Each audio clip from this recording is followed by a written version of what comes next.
Jean-Philippe Tanguy, c'est officiel, coup de tonnerre sur CNews. Jean-Philippe Tanguy a démarré à la sulfateuse Gérald Darmanin suite à son bilan en tant que ministre de l'Intérieur sur CNews ce lundi 5 mai 2025. Ce dernier a cependant propulsé l'interview quotidienne au sommet des audiences.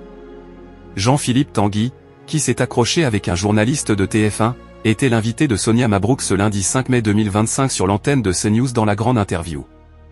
Ce dernier s'est exprimé sur de nombreux sujets liés à l'actualité, en simultané sur Europe 1. Le député de la Somme, qui a été réduit au silence face à Anne-Elisabeth Lemoine, a notamment analysé les propos de Gérald Darmanin, qui avait décrit une France de plus en plus violente. La grande interview, Jean-Philippe Tanguy tacle violemment Gérald Darmanin.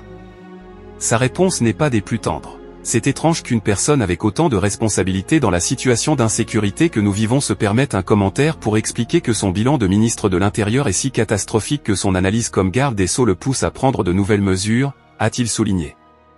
Le député Jean-Philippe Tanguy a ajouté que cette initiative de demander l'avis des Français sur le budget 2026 n'avait aucun sens. Avant d'aller plus loin, le budget, c'est la transcription financière de toutes les politiques de la nation. Et donc, ça s'appelle une élection législative, a-t-il déclaré au micro de CNews.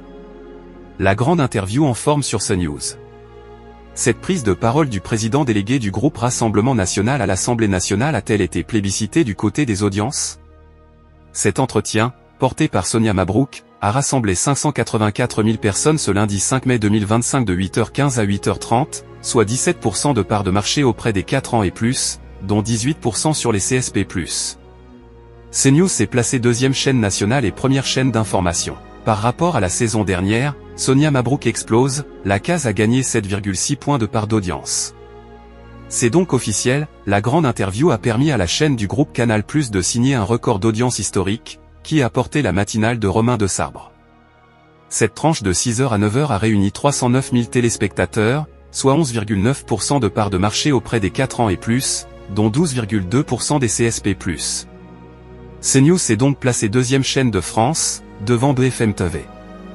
C'est un coup de tonnerre, puisque la chaîne progresse alors que BFM TV voit ses audiences reculer. La grande interview est à retrouver du lundi au vendredi à 8h15 sur CNews, avec Sonia Mabrouk et Romain de Sabre.